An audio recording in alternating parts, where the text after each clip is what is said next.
दुर्गों के दुर्गों के जो प्रकार है वो कौन कौन से हैं। यानी कि अभी मैंने आपको बताया था मनुस्मृति में दुर्गों का हमें उल्लेख मिलता है। तो मनुस्मृति में दुर्गों का उल्लेख कितने दुर्गों का यानी कि जो दुर्ग है उनकी कितनी श्रेणियां बताई गई है, कुल 6 श्रेणियां बताई गई है। ठीक है, मनुस्मृति में कुल दुर्गों की 6 श्रेणियां बताई गई है। तो एक ये भी इंपॉर्टेंट है, यदि आपसे पूछ लिया जाए कि चित्तौड़गढ़ दुर्ग है वो किस श्रेणी में आता है, तो आपको ध्यान में रखना है गिरी श्रेणी में अधिकतर दुर्ग आते हैं। वो मैं आपको सारा कुछ इन दुर्गों को जब हम पढ़ेंगे पॉइंट टू पॉइंट, रणथंभौर दुर्ग है, चित्तौड़गढ़ दुर्ग है, कुंभलगढ़ दुर्ग है, जितने भी दुर्ग इंपॉर्टेंट है वो इन सभी के बारे में मैं आपको पॉइंट टू पॉइंट क्लियरिटी करवा दूंगी। ठीक है, तो अभी हम देखते हैं दुर्गों की श्रेणियां, कौन सा दुर्ग किस श्रेणी में आता है। सबसे पहले देखो मनुस्मृति है जिसमें कुल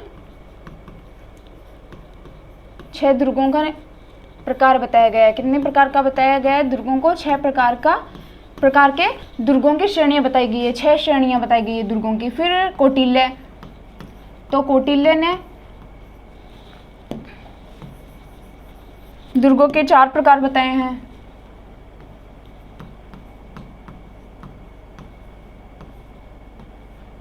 कौटिल्य ने दुर्गों के कितने प्रकार बताए हैं, 4 प्रकार की श्रेणियां बताई है।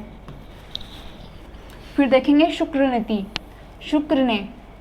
शुक्रनीति के अनुसार दुर्गों की कुल कितनी श्रेणियां हैं, तो 9 श्रेणियां हैं। इसने शुक्र ने 9 प्रकार बताए हैं दुर्गों के। तो अभी हम देखेंगे, सबसे पहले देखेंगे कौटिल्य। कौटिल्य ने कौन कौन सी श्रेणियां बताई है, इसके अंदर बताई गई है सबसे पहले अरण्य श्रेणी, वन श्रेणी, धानवन श्रेणी और ओदक श्रेणी। ठीक है, सबसे पहले आती है अरण्य श्रेणी।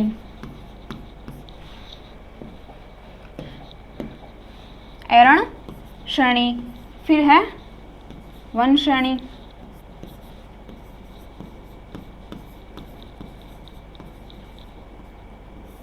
ओदक और धानवन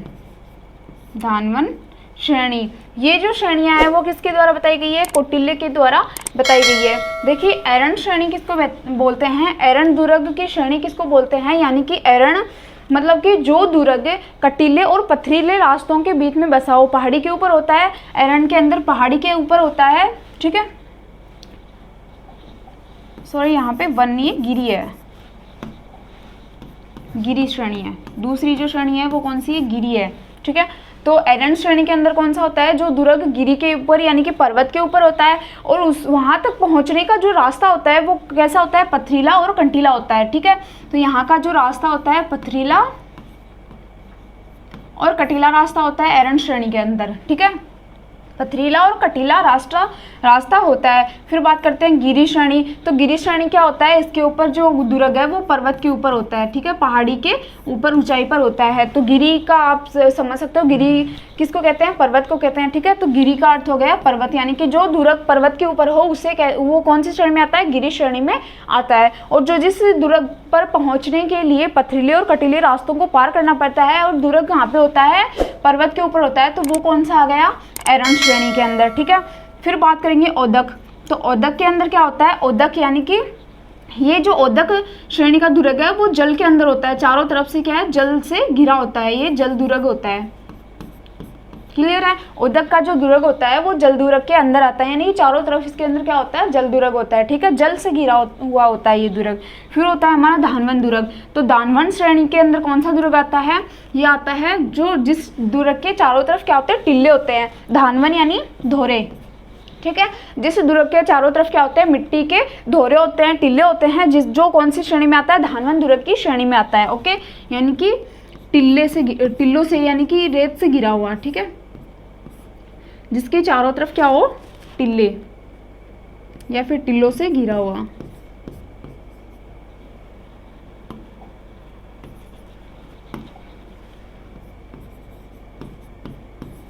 किस श्रेणी में आएगा, धानवन की दुर्ग की श्रेणी में आएगा। क्लियर है, अरण्य दुर्ग जो पथरीले कांटीले रास्तों से घिरा होता है। फिर होता है गिरी दुर्ग जो पर्वत के ऊपर होता है। ओदक जो जल दुर्ग होता है जिसके चारों तरफ जल होता है।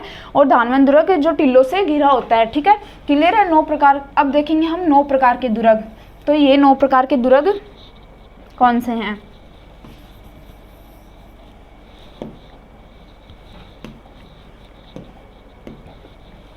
जो शुक्ल नीति के अनुसार बताए गए हैं वो 9 दुर्ग कौन कौन से हैं। सबसे पहले तो 4 जो श्रेणियां हैं वो यही आ जाएगी, ठीक है। 4 श्रेणियां ये आ जाएगी, कौन कौन सी? एरन श्रेणी।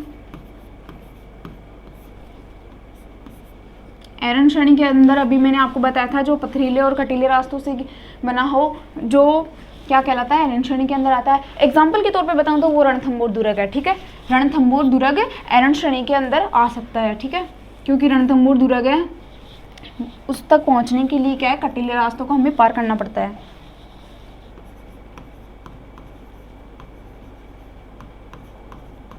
रणथंभौर, एक मिनट,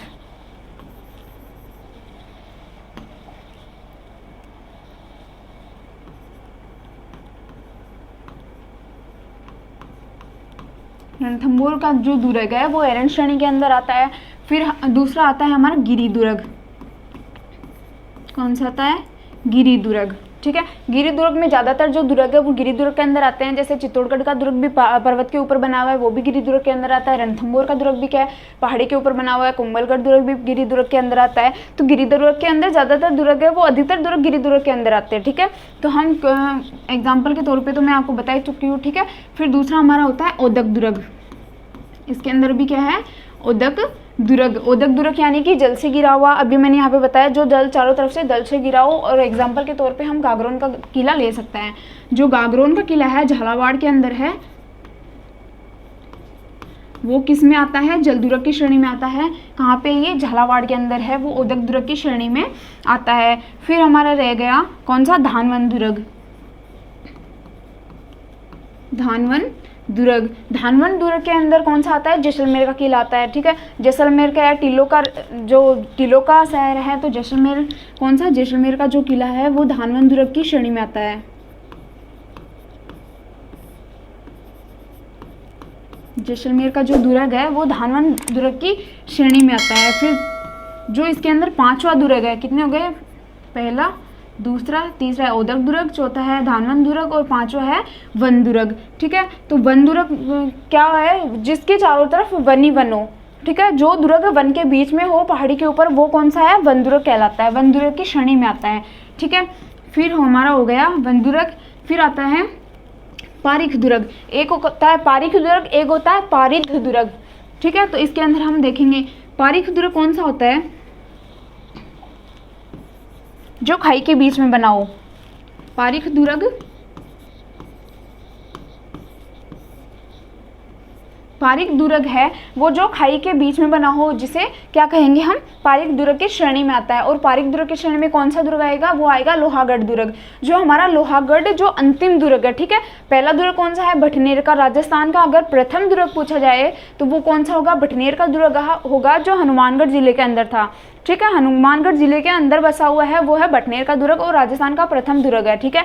जो लोहागढ़ दुर्ग है वो राजस्थान का अंतिम दुर्ग है, ठीक है, जो भरतपुर के अंदर है।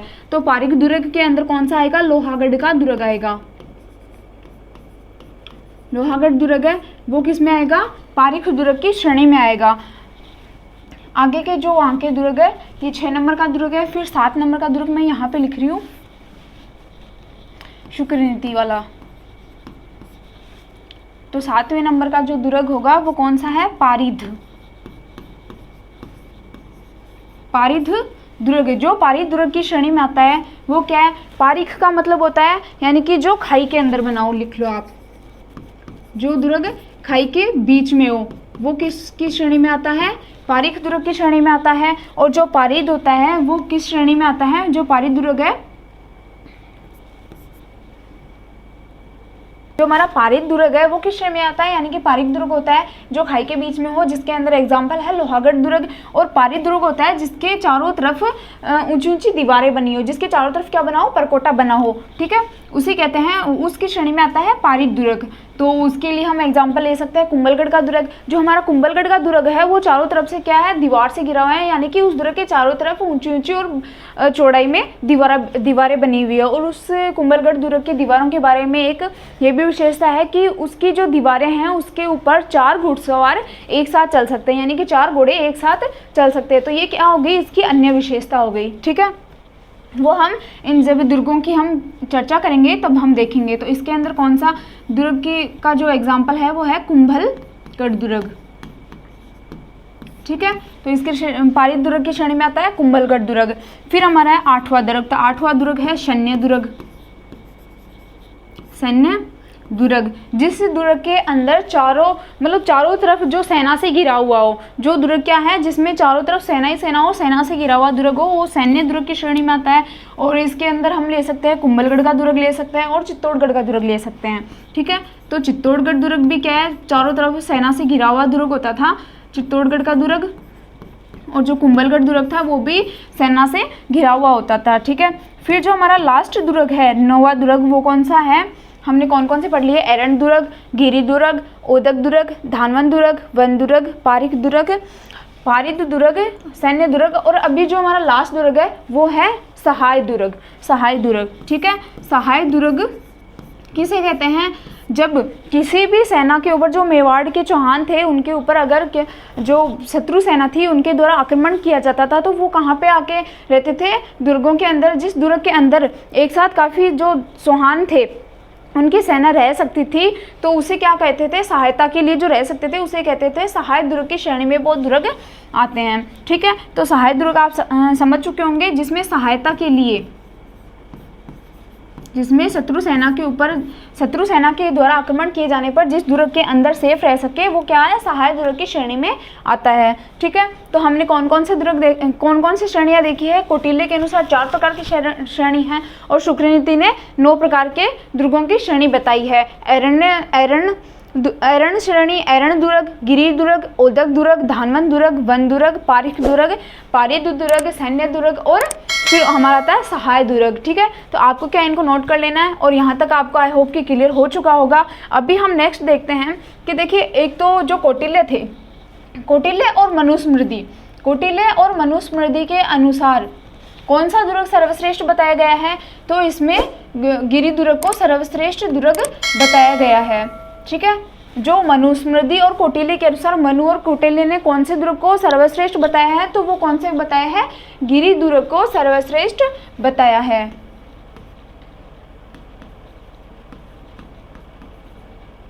इन दोनों ने सर्वश्रेष्ठ दुर्ग किसको बताया है, गिरि दुर्ग को बताया है, ठीक है। यानी कि इनकी नज़र में गिरि दुर्ग है वो सर्वश्रेष्ठ दुर्ग है। और जो शुक्र नीति है, जो शुक्र है, इन्होंने शुक्र नीति के अनुसार सर्वश्रेष्ठ दुर्ग है वो सैन्य दुर्ग को बताया गया है।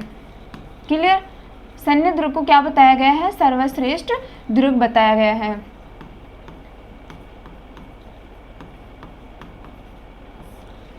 ठीक है, शुक्र नीति के अनुसार सैन्य दुर्ग सर्वश्रेष्ठ है। फिर है मनुस्मृति और कौटिल्य के अनुसार गिरि दुर्ग सर्वश्रेष्ठ दुर्ग बताया गया है।